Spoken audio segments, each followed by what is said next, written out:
Welcome back, everyone. The time is 6:49. There we have some sunshine breaking through the clouds. It's a sign there is some hope ahead that we'll have a nice, pleasant weather day to deal with today, and I have no problem with that whatsoever. Let's go ahead and get started with the day's news. The Trump administration says all options are on the table after another report of chemical weapons being used in Syria. On Twitter, President Trump warned of a big price to be paid for the deaths of dozens of civilians over the weekend. CBS's Wendy Gillette has the story. The UN Security Council will convene today for an emergency session to discuss the suspected chemical attack in Syria. Images from first responders show what they say is the result of a poison gas attack Saturday. Opposition activists and local rescuers insist at least 40 people were killed in a rebel-held town. CBS News cannot independently verify these videos or confirm whether a chemical attack took place. Syria and its allies have all denied responsibility. President Trump condemned the strike on Twitter and warned of serious consequences, writing in part, "President Putin, Russia, and Iran are responsible for backing animal Assad. Big price to pay." Some lawmakers called for a forceful response. It's a defining moment in his presidency because he has challenged Assad in the past not to use chemical weapons. Mr. Trump recently said U.S. troops would be leaving Syria very soon. In a statement, Senator John McCain said it appeared the president's words had emboldened the Assad regime.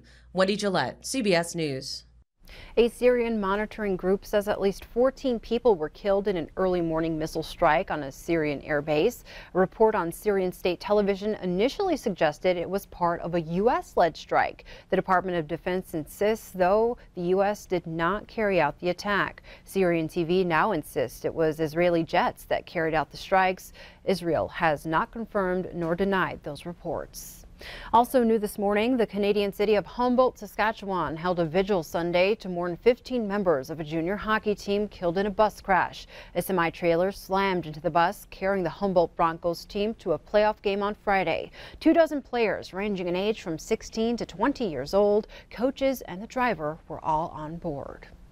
And Patrick Reed is the 2018 Masters champion. The 27-year-old was able to hold off charges by Ricky Fowler and Jordan Spieth to win his first major. Reed takes home the coveted green jacket and a check for $1.9 million. Closer to home, crews with Northwestern Energy had a big cleanup project on their hands after a car collided with a power pole, knocking down power lines. It all happened on 2nd Avenue North around 2 o'clock Sunday morning. After striking the pole, the vehicle rolled, collided with a house, and ejected the driver. Speed and alcohol are suspected factors in the crash. The driver, who was the only person in the vehicle, suffered life-threatening injuries and was transported to the hospital. The Billings Police Department is investigating the incident.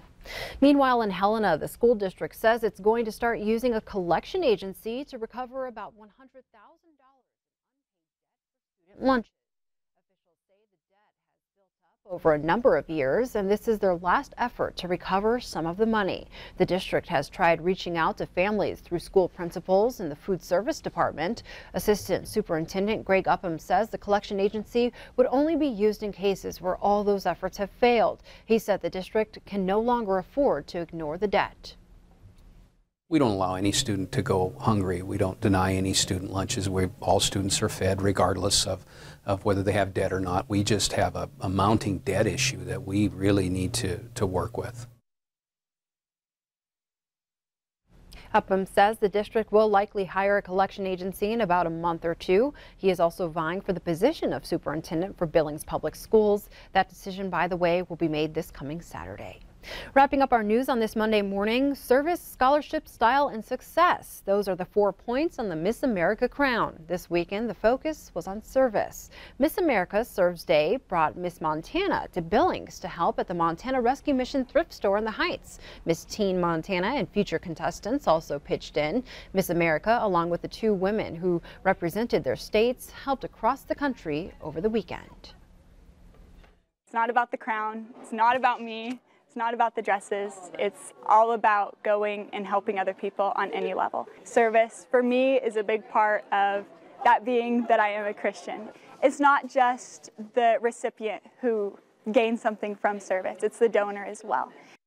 And by the way, Maddie is from Corvallis. For the last 4 years, she has gone to Nicaragua on a medical mission trip.